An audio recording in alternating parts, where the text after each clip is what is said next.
So sometimes I say really weird stuff, not because I want to, but it's just how my brain works. And sometimes I benefit from that personally. Sometimes our business benefits from my weirdness.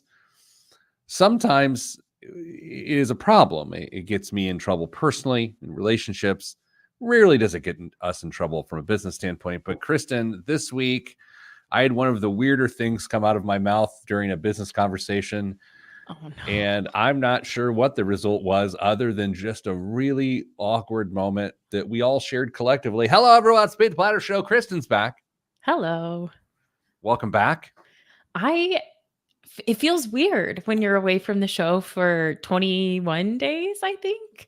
To come back is a weird thing. Well, you're coming off of what I deem to be the worst show we've ever done, which was last week. Was not the best show. I just look, my brain wasn't there. It was not good. So hopefully our listenership has not been cut in half to one listener. Hello, Jason. Hello, Jeremiah. Wow. Someone's got time on their hands. And hello, Andy. So, Kristen, I was on a Zoom call with a couple of professional folks that I've gotten to know over the last month or so. They work sort of help our organization with something. So like friendly, we know each other. Mhm. We've never met in person, but we meet every time on Zoom. Okay. Oddly enough, they're about 150 yards down Meridian Street. So the fact that we haven't met in person is even dumber. Weird. Yeah.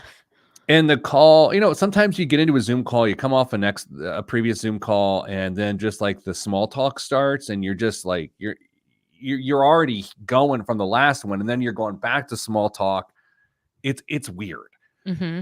And so we get on the call, and someone on the call says, "Oh, hey, I love your shirt," to me. Okay.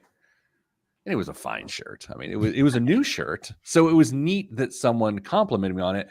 But my brain is not in small talk mode. My brain is like hardcore mode, practical mode. Okay. And I didn't know what to say, but I had to say something. And a human, Kristen, would say, "Thank you."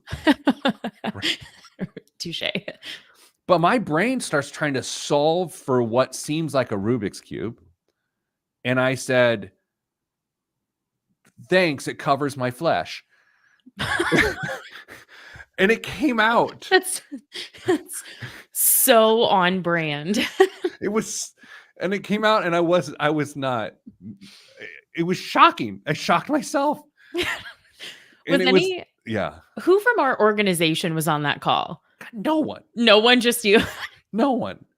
I was representing our organization. Love it. Love I it. apologized immediately, and I was like, "I don't know why I said that, and I'm sorry." But that is the torture that it is to be me sometimes.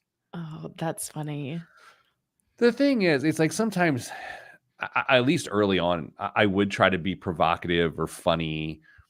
And sometimes I still try to be funny. But if I'm being honest, my brain's just like, my words are byproduct of my brain. So whatever comes out in good or bad. And that was not the best moment.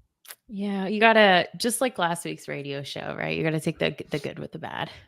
Boy, it was bad. Okay, well, here's what we're doing this week. It's the gender episode, kind of. Yeah, so it's the gender episode, kind of. Kristen came up with a really good idea. We're going to explore it today. We'll see which directions it go. Do you want to give a little context before we go to the radio folks, the less important folks? No, because I think the context is really important for both parties. Okay. I would just say that if you're on the podcast and all you've heard is we're talking about gender, I know some of you that's like your least favorite thing for us to talk about, but I promise once we get into it, you'll understand where we're going. And just to be sure, hello, Kate. Oh, we get Caitlin back as a viewer since you're back. Because I'm back, yeah. Great. This is not like a gender reveal. Can we call this a gender reveal in some way? I've kind of, you know what? I'm not going to say that. I don't need it. Kristen, if for some reason in the future of your life here on this earth area, you choose to have children, human children, Do you think a gender reveal is in your cards? Absolutely not. Okay. Absolutely not. Yeah. There, Mrs. Planner and I, when I almost said when we were pregnant with our daughter, which was fine, but sure, I had a sore back, but it was a poor shoe choice more than anything. We just went to dinner. We had an envelope, and we ordered an appetizer, and it came out. We opened the envelope. Oh, it's a girl, and that was it. they're perfect. Perfect. But then we blew up the restaurant with blue smoke, and then no, just kidding. Okay. Let's just do it. Let's just do this. Dame is on assignment. What is Dame doing? He's on PTO, vacation, swim meets. I think the Aquaduns. Oh yeah. Do you think when he watches in the stands as a show of solidarity that he'll wear a Speedo? Yeah, I think that's exactly what he's doing. Dame's in pretty good shape these days. I'm going to just take a second. Kristen, you do whatever you have to do. I'm going to picture him in a Speedo. Why? Okay. Well, because he's put in a lot of work on his frame. He has, but he also told me recently that he's been on an Oreo kick, and I haven't seen him in person in a couple of months. So, do you really think someone can Oreo themselves into alone just Oreos? According to Damien, yes. Like that's like his kryptonite is the golden double stuffed Oreos. Golden? Yeah. The like not chocolate cookie. Are they vanilla? I don't know. No one knows. Hello, Jo. Kristen, I'm just thinking about Damon and Speedo here. Where would he put his flashlight? where would he possibly store that? Have to use your phone. Oh, where would he put his phone? In his swim cap. Bald men don't need to wear swim caps, though, do they? That's true. Anyway, let's say Dame's driving in the car with his family and they're listening to this live right now. No chance. No chance. Okay. Oh, hello, Rochelle. Sliding in late, just in time for us to talk about Dame and his Speedo. Good job, Rochelle. Yeah. Okay. Let's start the show in 3, 2, 1. This week on the Pete the Planner Show, we answer your money questions. Here's how the show works. You email us, askpete at PeteThePlanner.com. That's askpete at PeteThePlanner.com, and we will do our darndest to get you a reasonable answer. Will we type it into ChatGPT and just read back what some sentient being says? Maybe. Probably not at this point. Kristen Elanius joins me, Director of Education and Advice, or Advice and Education. Do you know the order? It is education and advice. At Your Money Line. We actually talked in the last couple of weeks on the show about your new role. So congratulations in a 6-month delay. There you go. Kristen, welcome back. You've taken a couple of weeks off. Yes. Like sort of a Kate Middleton, a couple of weeks out of the public situation, but you were back. So I don't know anything about that, but my wife told me about it, so I tried to act like I know. Kristen, speaking of a person named Kate, this week we're going to talk about women and investing. Hey, maybe this does fit in. Hey, maybe it does. Talk to me about the concept of the show today. I love it when you explained it, but I have a small brain. I cannot re-explain it. Touche. So we were talking about a session that we wanted to put together at Your Money Line, and we were talking about the importance of maintaining financial independence, if you will, for women, especially as they navigate their romantic relationships. And I got to thinking about the conversations that I've had over the years at Your Money Line, and I'm sure the conversations you've had too, Pete, about what would, and the place that I came to was, what would the previous generation to me, so like my aunt, my mom, what advice would they give to me to ensure that future me got to lead a financially well life? And I got to this place of, it's so important to maintain your own financial identity and independence as a woman. Okay, I love it. So let's explore it. For a point of disclosure, I am not a woman. Right? Is that fair? That's fair. I am a woman. Okay, great. And That is to say, I want to describe a landscape of how the financial world has worked for the last 9 decades or so. Yeah. Okay. And please correct me, Kristen, if I'm wrong. Here's how it works. Men have typically been the breadwinner within the majority of time within this 9-decade period. Mm-hmm. From a social perspective and how families and relationships are socialized, men have been the predominant decision makers over the majority of that time frame. Mm-hmm. Wealth as accumulated for the majority of that time frame has been accumulated in men's names, Mm-hmm. not even in joint tenancy, but in men's names. And one of the primary reasons for that, and I'm sure we'll get into it during the show, is if a man is at a job and is the primary breadwinner and the primary means of accumulating money is a 401k, which is associated with the man's social security number, in itself, by design, the man is going to accumulate more money in their name. So that is a very distilled, overly simplified look at the last 9 decades of men and money. Kristen, any corrections or additions? No, I think no corrections. So I think to add on to that, to kind of continue that conversation, and this is where you and I both love this phrase of like, correct me if I'm wrong, or if you feel differently. So please, that invitation exists here as well. But one of my both favorite and least favorite conversations to have is with a oftentimes newly, but single woman over 50. Okay, so a newly single woman over 50. This is someone who is had a relationship transition of some sort, whether a Mhm. breakup or a divorce or someone has passed away, Mhm.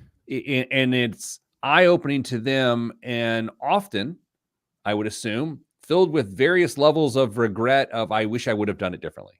100%. When I and of course, what's so hard is we're speaking generally. There are tons of women watching this that have been through this and they're like, "This didn't apply to me."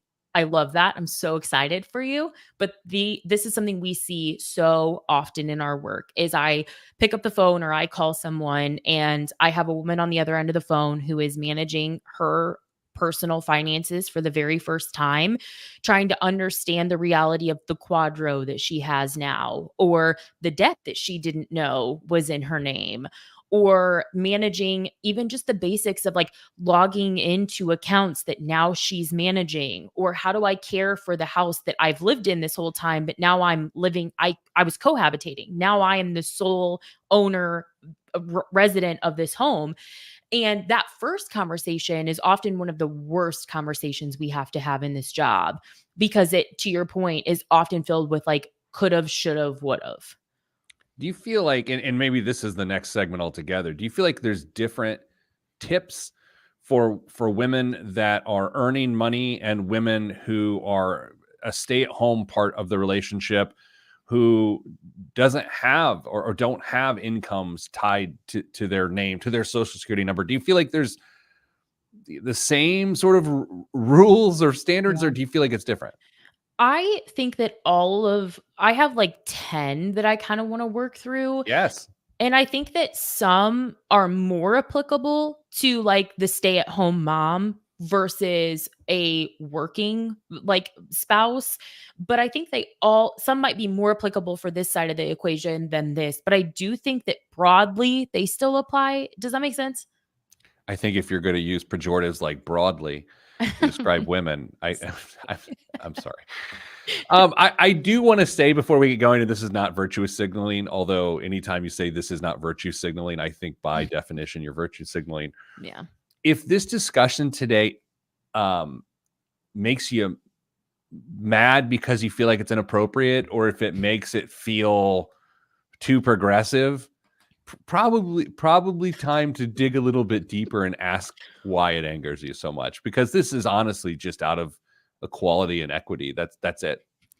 Yeah, what's really hard about these conversations is there's always going to be someone who says, like, who feels marginalized because they can relate to this experience, but they can't relate to the group that we're speaking to specifically. There are tons of single men who these tips would apply to them as well. And by saying, hey, this is about maintaining financial independence for women, then it somehow feels like it's maybe trivializing their experience or making them feel less than. Not the objective. It's just that it's Women's History Month. I'm a woman and I'm a girl's girl. So that's what we're talking about today. Fantastic. All right, let's get at least one or two of these. What are we calling this? The Kristen's top. What are we calling it? I just like best Stuff. practices. Great. Yeah. Have at it. So I think we have to get this one out of the way, because if we didn't say it, it would be like, why didn't you say it? But it's also a no duh.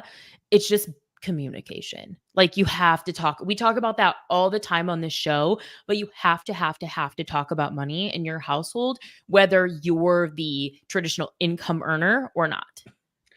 I think this is, it's both an obvious statement and something people avoid because it can break down real easy. Because I'll say at least 20, 30 years ago, maybe a little bit longer, but probably not.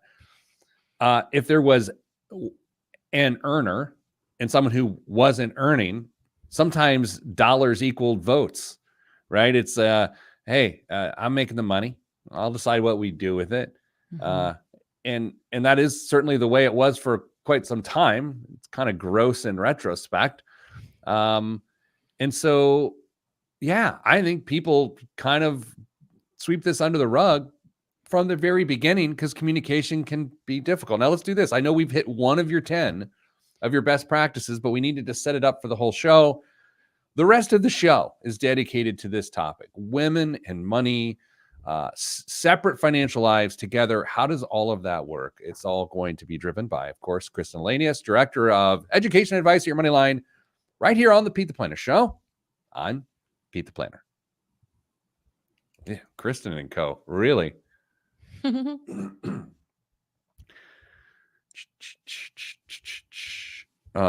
Do we need an Alexander Joyce update on the show right now? No. Is there an update? There's always an update. Lovely. And again, for those that love disclaimers, I have nothing against this person. I just find the whole thing absolutely fascinating. But it's starting to feel like I have something against him because I talk about it on the show. But I don't. He has an eviction. I think they're being evicted from their offices today. Eviction hearing. Good. Look, I just don't want people to be taken advantage of. Here's the other thing. Never mind. Because I go down. All right, is this going the way you want it to go, Chris?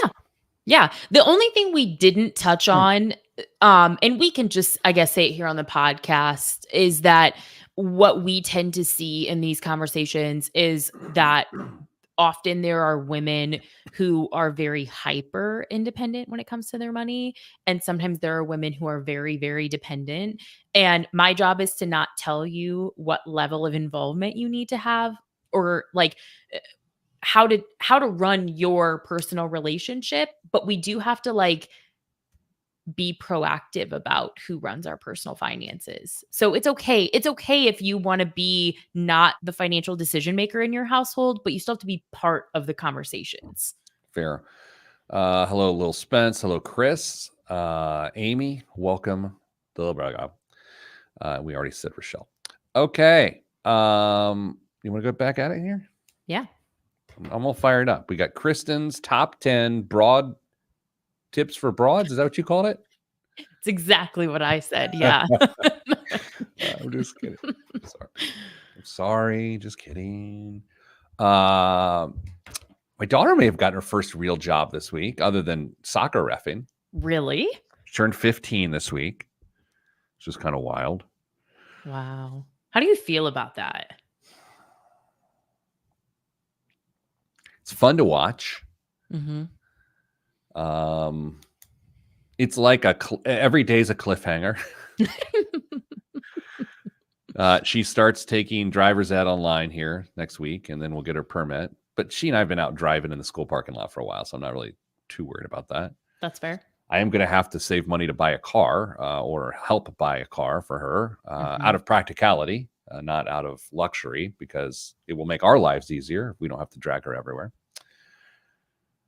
Yeah. I mean, look, I've said it before, it relates to teaching kids about money. All I want is for, at least for my kids, and everyone can do what they want when they're good. I want my kids to have a desire to earn money. Hmm. I think that's a good starting point for my children. So, and so far, so good. Good. She'll be coaching, teaching gymnastics and cheer. That's fun. That's a really fun first job. It's not gonna make her miserable. A lot of time your first Yeah. job is like the Host, worst. hostess at Don Pablo's. For people to be mean to you and you're like, I'm just a kid. Like, yeah. Of course, she's telling me about this. I'm like, okay, well, what are the insurance requirements needed? Do I need to call my insurance person and be like, does our umbrella cover Cover my kid my kid? as an instructor. Yeah. Todd, if you're watching this right now, my insurance guy, Todd, if you're watching this right now or listening, Help. does my umbrella insurance cover my daughter's ability / inability to spot small children while flipping upside down? Something tells me no. Yeah. Fantastic. Okay. My first job was I was a plumber's assistant. So go figure. Yeah, that This- tracks. Yeah, it was fun. It's a good time. I had a flashlight in my pocket. 3, 2, 1. Back on the Pete the Planner show, talking women and money. And instead of having two dudes talk about women and money, we waited until Kristen came back from her sabbatical, aka was working the first week and was on PTO, yet somehow still working the second week. Kristen, welcome back. I think we might owe you PTO. Hello. Hello, I'm glad to be back. All right. So we've got a list of things, best practices for women to ensure that they have the best financial outcome possible. That's pretty good, right? Yeah, I like that. Tip number 1 was communicate. Do you want more of a hot take? The first one was like a no-brainer. Yeah. This one's more of a hot take. Sure. What do we have to lose? Maintain a separate bank account. That doesn't feel like a hot take. It feels like we're in 2024. See, but some people have really strong opinions about whether you should commingle all your money or not. And there are absolutely people watching or listening to this that would not agree with like your wife having her own bank account that like you don't have access to. Can I give you a hotter take? Oh. Yeah, I feel like there's religious dynamics to this. that's fair. And that, not from a judgment. That's observational, y'all.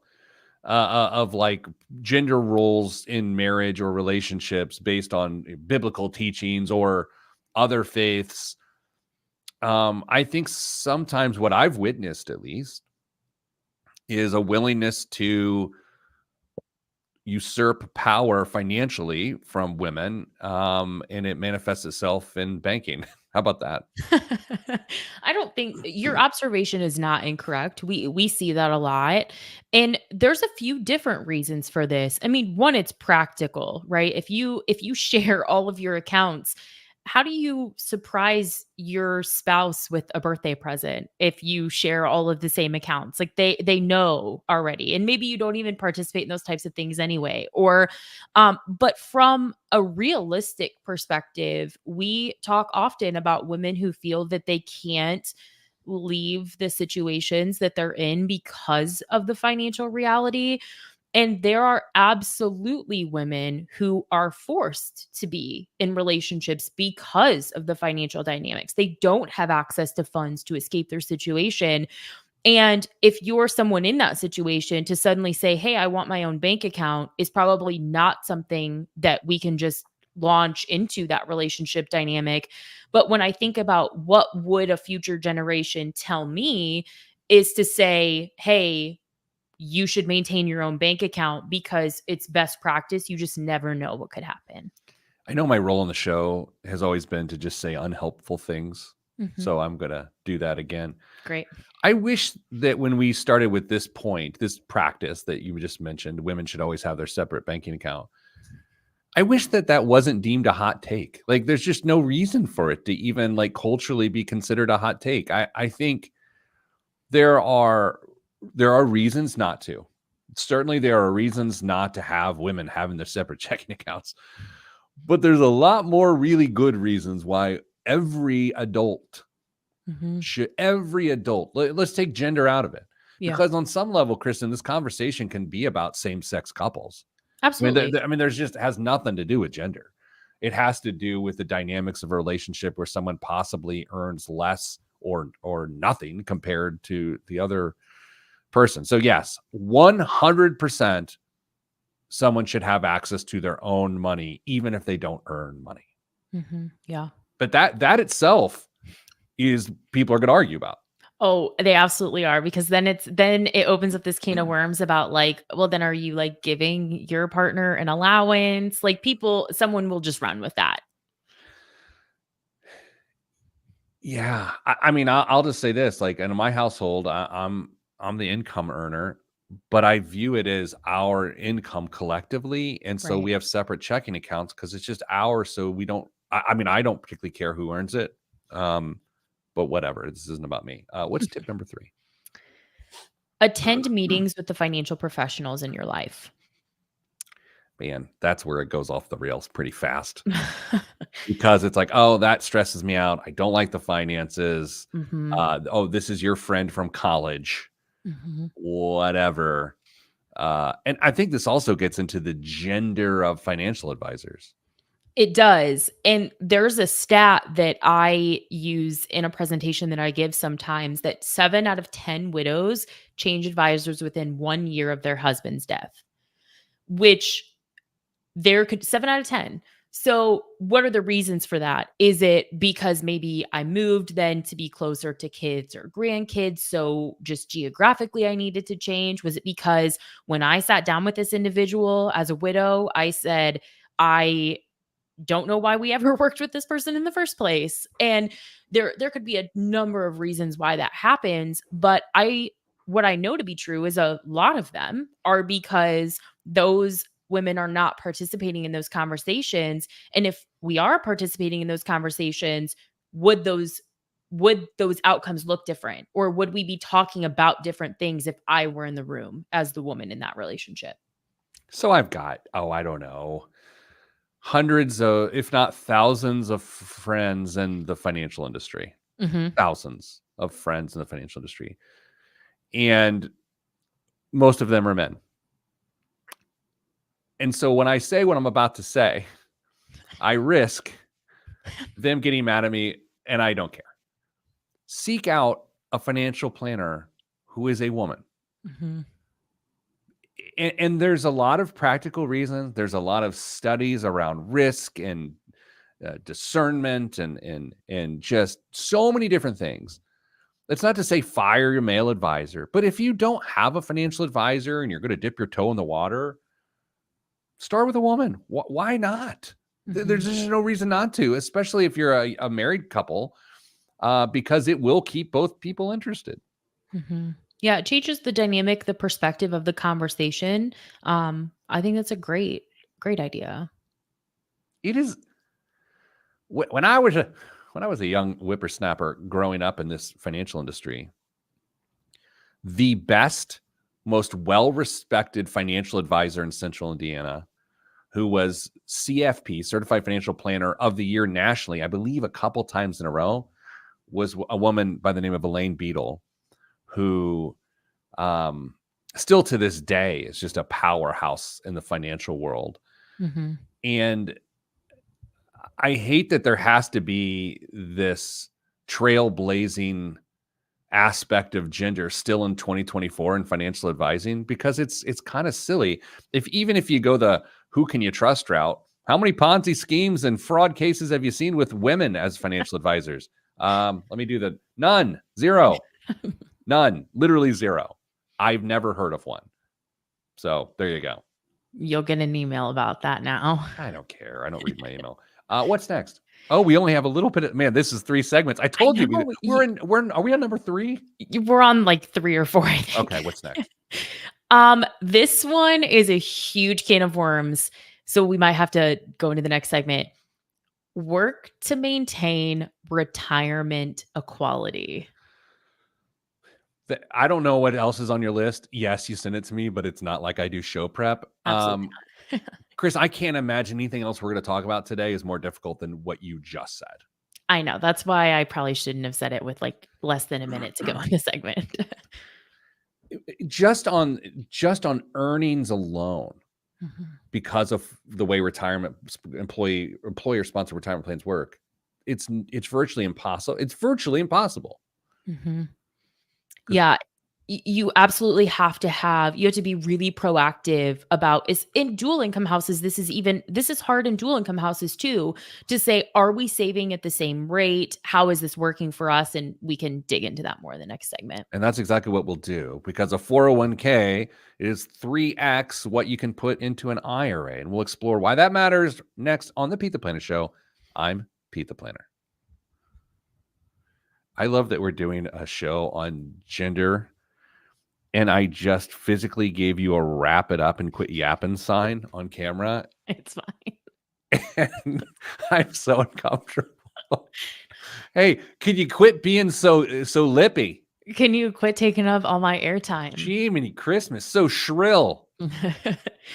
I'm sorry. Everyone knows I'm joking. I don't need those things. So last week I did watch the show back, and Why? You hate yourself? yeah.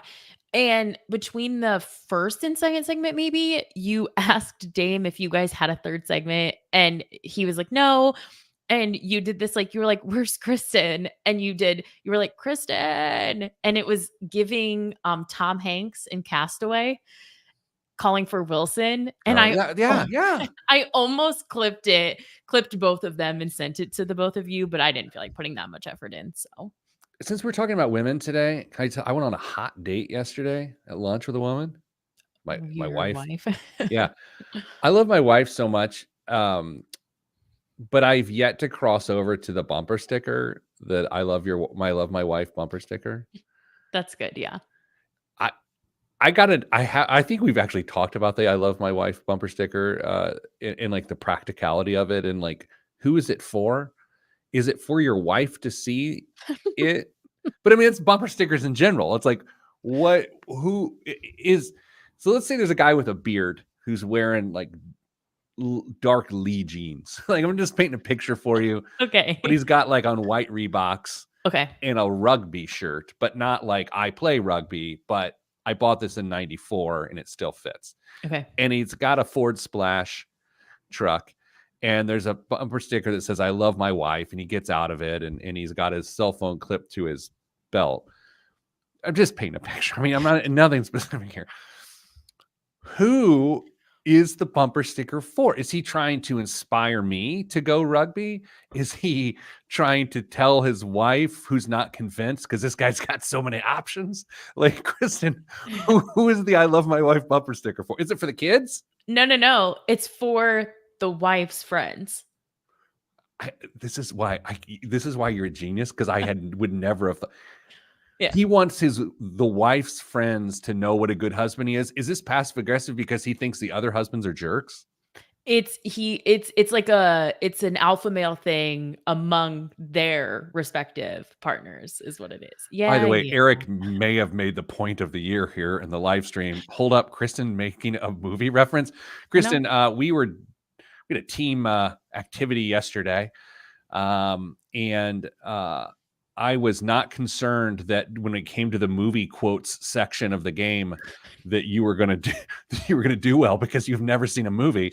No. How is it that you just made a Tom Hanks Castaway reference? It is one of the very few movies I've seen, and for what it's worth, I got none of those answers right yesterday in the trivia game, and no one is surprised by that. Have you ever seen a I love my husband bumper sticker? I in a previous version of my life, lived in a circle where there were a lot of bumper stickers, and Wait a second. We're going to have to talk about that off the air, because I have to ask some very pointed questions that are inappropriate to ask. Okay, you can ask those questions. You can ask those questions off the air, but I've seen a lot of those types of bumper stickers in my life. Yeah, I have. But I think they were, again, this is not here to start peeling back the curtain on your life. That's not the point of today's show. But I have to think that it didn't say, I love my husband. I think there was another word. Uh-huh. Okay. Yeah. Oh, it's so cryptic. People are dying to know. No one cares. No one cares. But you know what? That's a little, arguably, a little deeper than the relationship itself. I mean, there's some other elements at play there. Yeah, but we'll talk about it off the air. Who on our show? Let's go No. that direction. Who on our Okay. show? Because I was about to say who in our organization, but we don't need to bring Don't people who bring didn't other ask to be part of that. people. Yeah. Who in our show is the most likely to have an I love my significant other bumper sticker? It's got to be me. I was gonna say Damien. Are you You kidding? think so?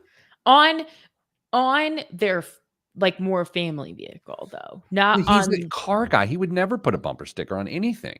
he would not put a bumper sticker on the car that he drives, but on the vehicle that you think you're gonna put a bumper sticker on your car? No. I love how neither of us thought it was me. It is absolutely not me. Not gonna be me. I feel like your person would put an I love Kristen bumper sticker on something. Absolutely not. Absolutely. Not even a little. I feel like I want to make a custom one and send it to him. No, absolutely not. Okay, let's do the show in 3, 2, 1. Back on the Pete the Planner show, talking women and money. Here's the thing.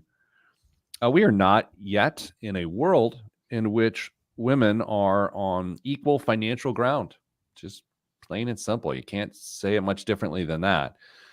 Some of it are centuries of economics and socialization and discrimination. And some of it we can address with the stance we take in our own households. Our hope today in listening to this discussion is that if this upsets you, then it's a good opportunity for you to ask, why is this so upsetting to you? Kristen, here's what I've learned about myself. When someone says something about me to me, and it upsets me to no end, I have to breathe and then figure out why it's so upsetting. And oftentimes what I find is that I'm the jerk.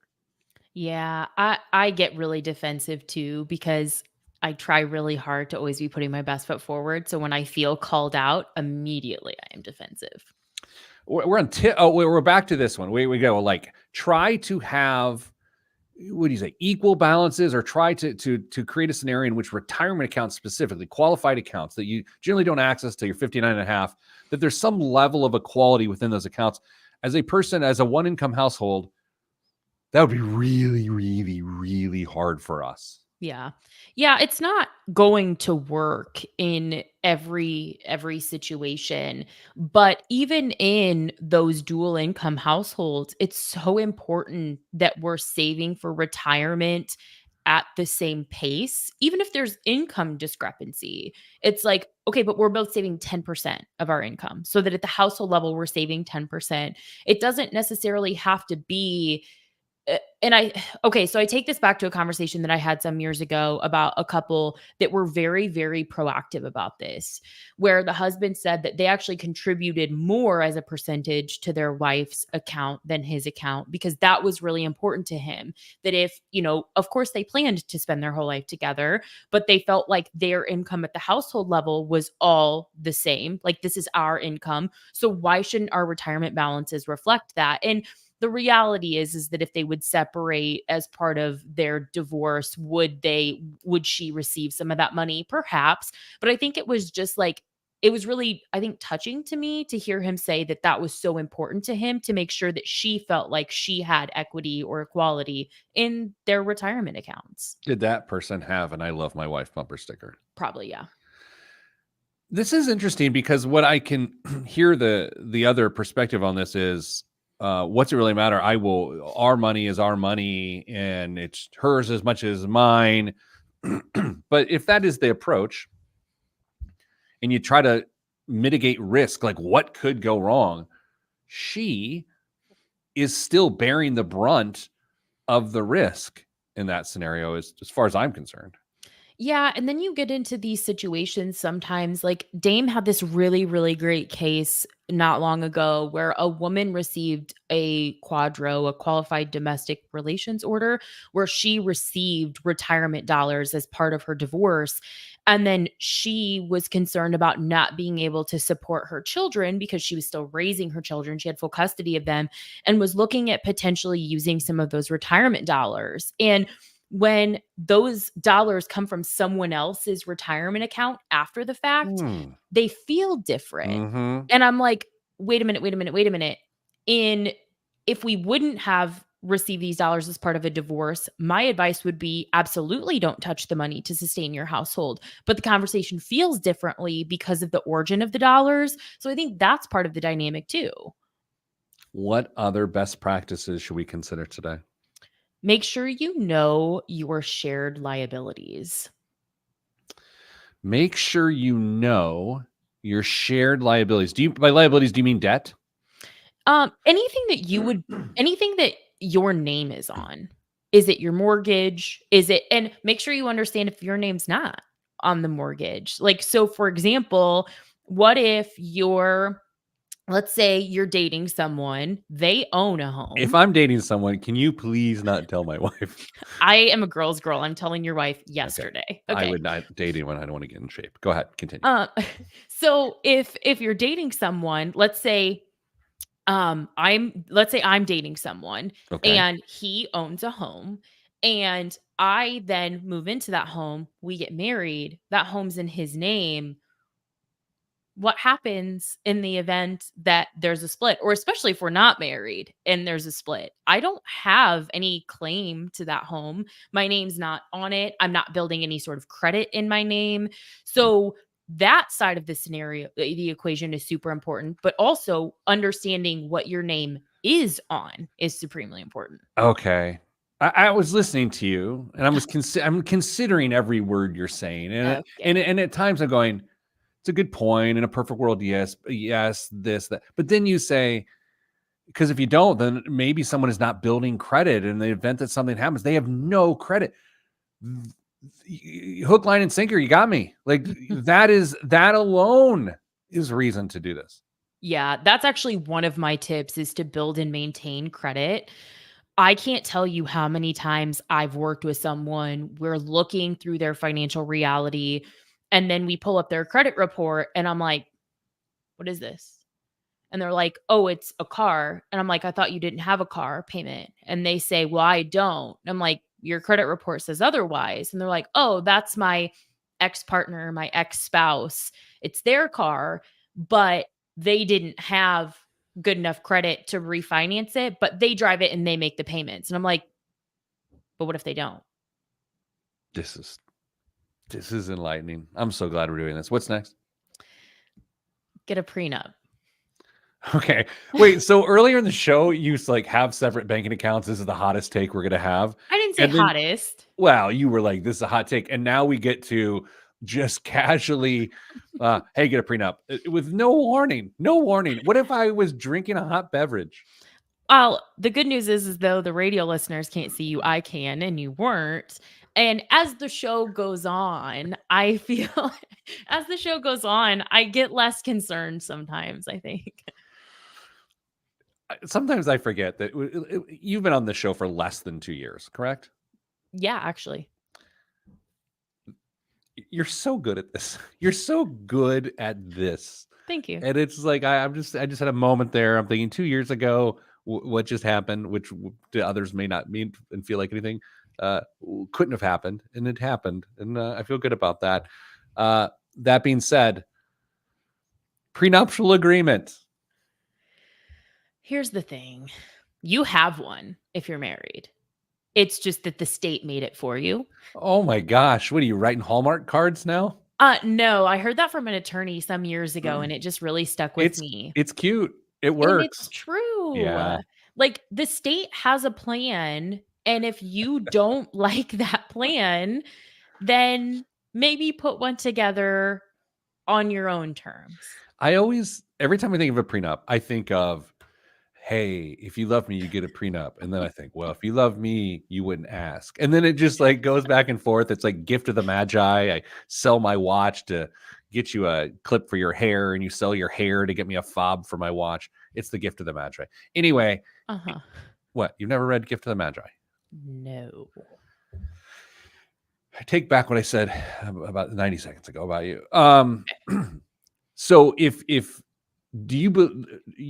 just given this tip, Mm-hmm.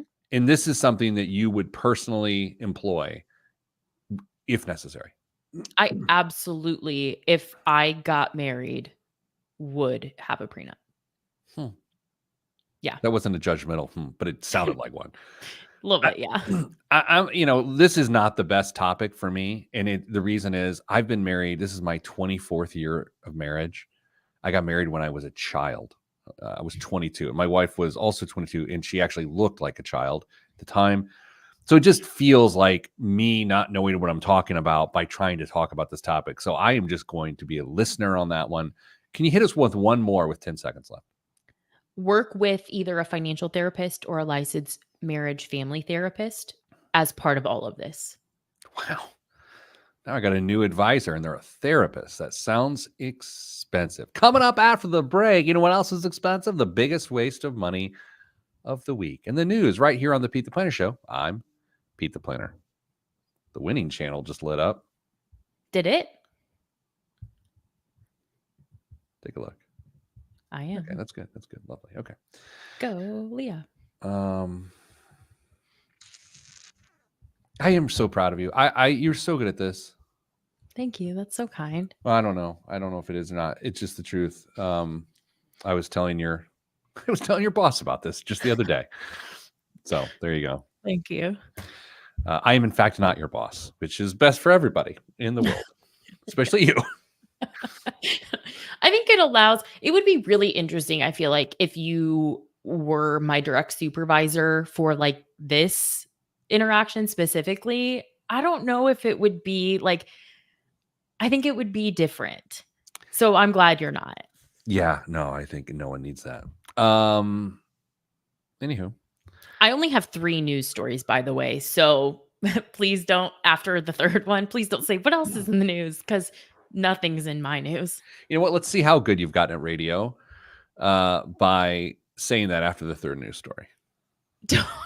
With the average age of those getting married on the rise, she's not wrong. She has a name. I'm just kidding. Sorry.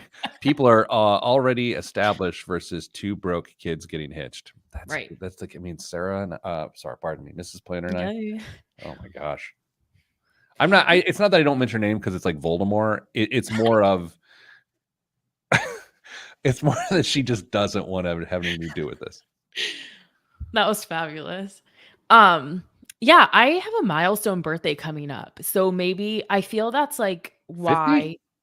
Yeah. I feel that maybe that's why I lean more into being okay with that, because I think if I rewound the clock 10 years, I would be like, if you love each other, why are you getting a prenup? Like, I think the wisdom came with my age there.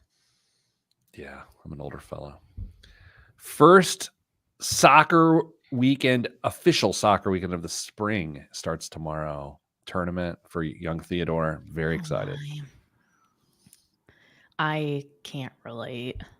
I have to say, my greatest pleasure is sitting on a sideline watching my kids do whatever activities they're doing, but I love watching them play soccer. I love that.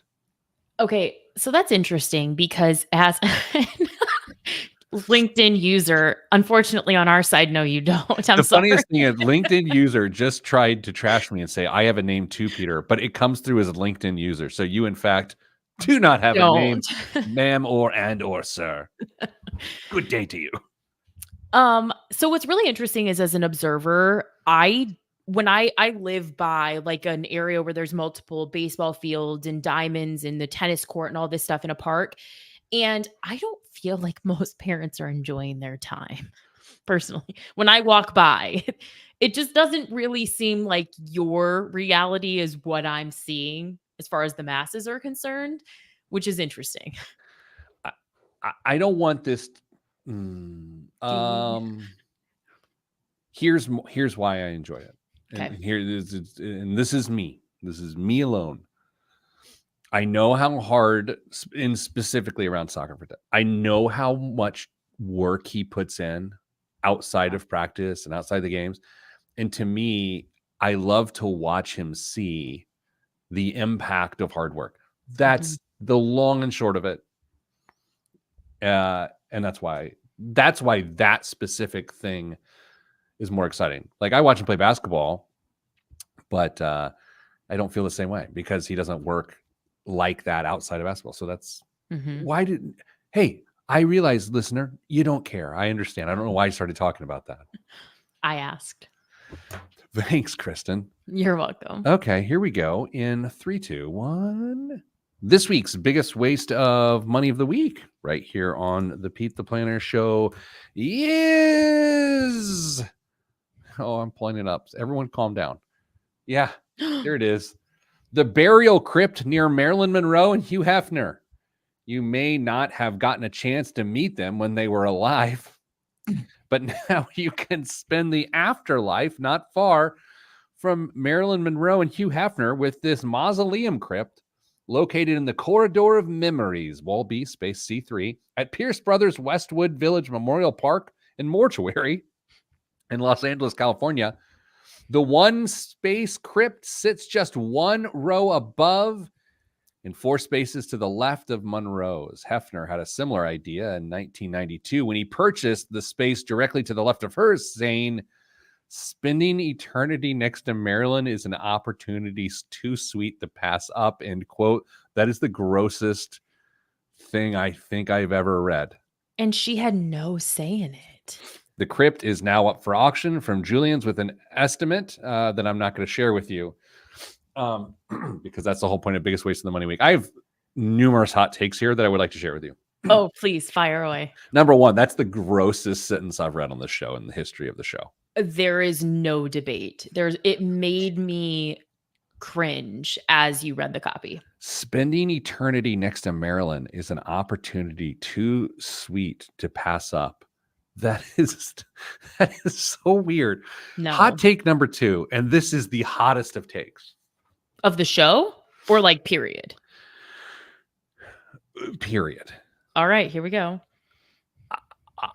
I believe it's heinously selfish to buy a burial plot in any capacity. Oh, I know. And I know that I'm like I love to go visit my grandpa's tombstone or what gravestone, whatever you call it. I like that is meaningful to me. But for me, I'm like, hey, I'm going to claim this spot on the earth forever.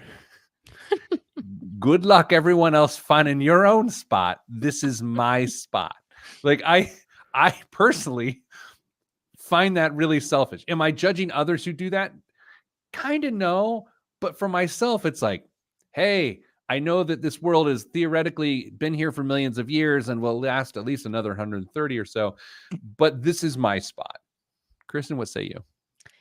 To your point, we're told that we're running out of the Earth's time, so maybe it's not as big of an issue. But also something in the copy that caught my attention was that you said this is in LA. So yeah, that's what's really hard is like in a place where there's like seemingly never enough housing and there's such a premium on housing, like taking space forever is a hard thing because like so many people want to be there. So Kristen, there is a starting bid for this, but then there is also a prediction of where people think it'll go. Oh. How much do you think? You can choose either the starting bid or you can choose where it'll end. ¿Por qué no los dos? The starting bid is it 50,000? Oh my gosh, it's $50,000. Yeah. Look at me go. I mean, this is your show. I mean, Kristen and Co. is a thing. Mid 6 figures is where they think it'll go. And it just seems like a giant waste of money. That is crazy. I truly believe this. And I've shared this with Mrs. Planner. I have very specific wishes in the event. Like I want balloon animals being made by clowns at my service. No. because I don't like clowns, and I think it'd be really funny, and it would make people so uncomfortable. I will not be in attendance. No, but like, think how funny No. that is. No, that's awful. Okay, first of all, your service is not about you, it's about other people, and that's not very kind. But it's my go away. It's like a gift bag at a kid's birthday party. It's like, hey, here's a balloon animal, or like, hey, this clown made me a dachshund out of balloons. Pete's dead.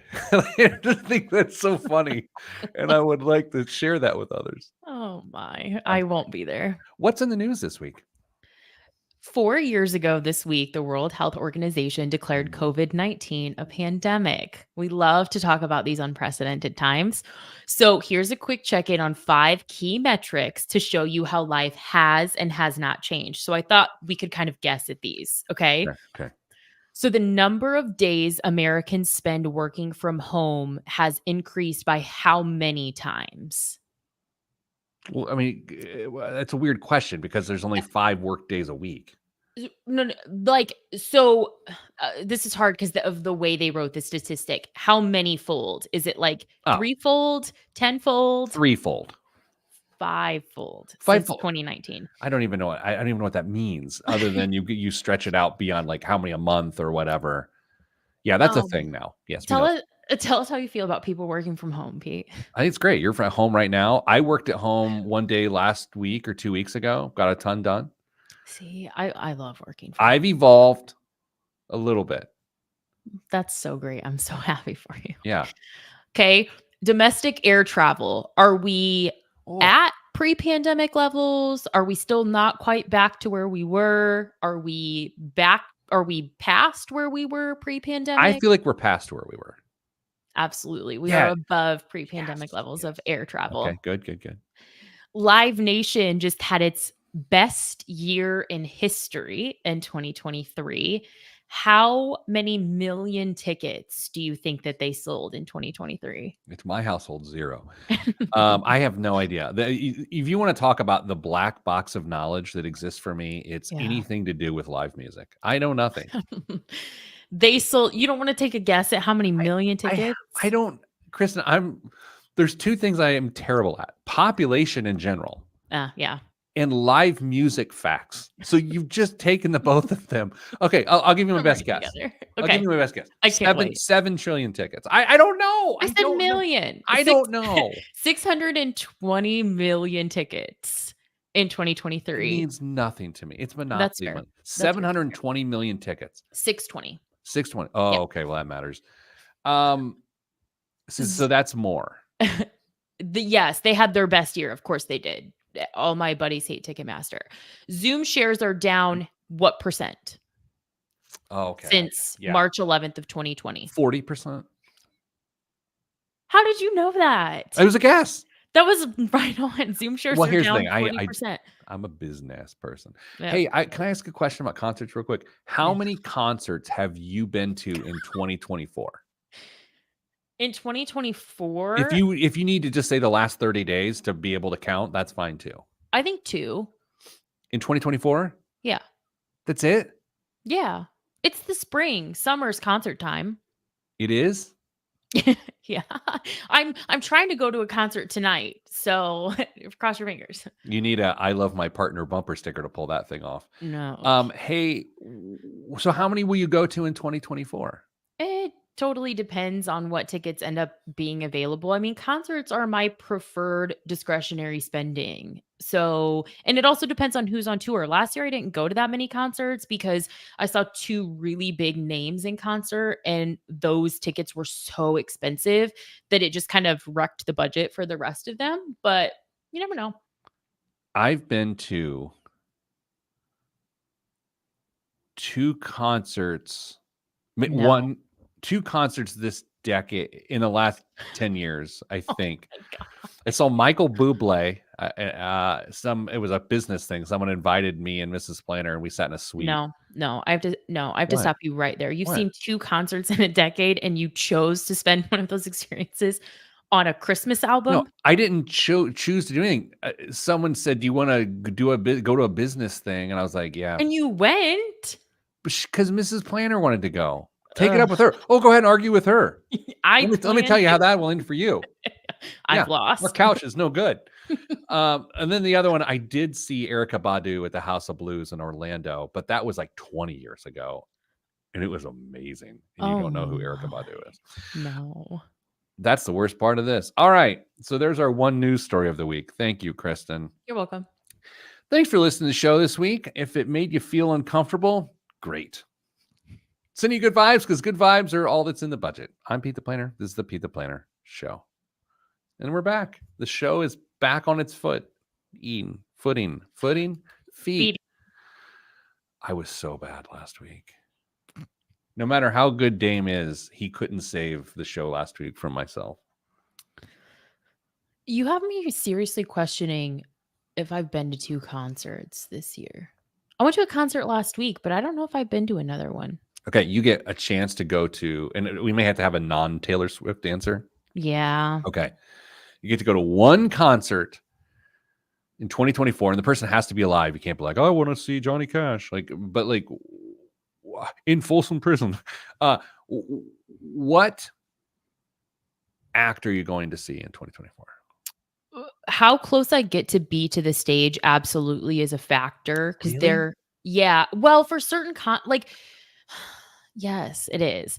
But I really wanted to see when they did their world tour when it was Def Leppard, Joan Jett, and Motley Crue? Question mark. I can't remember. There were 5 hair band dad rock 80s rock bands that went together, and I couldn't justify. I was only willing to go if I could be close to the stage. I didn't want to be in the nosebleeds of Lucas Oil, and I couldn't justify the ticket price. Okay, I want to do a little word association. Oh no. Okay, ready? Indoor stadium concert. First word that comes to your mind. Cody Johnson. Okay. Outdoor summer concert venue. First thing that comes to your mind. Alcohol. Okay. Now I'd like you to ask me those questions. Indoor stadium concert. First thing that comes to mind. Parking. Outdoor stadium concert. What's the first thing that comes to mind? Traffic. Yeah. I can't imagine when I think about the Michael Bublé concert that I went to whenever it was, I still think about the traffic. And I had like a 2-week strategy that I employed to get a good parking spot. And I snaked everyone. By far, I made Mrs. Planner had to run after the concert was over. She was in heels or whatever. No. And I was like, let's go.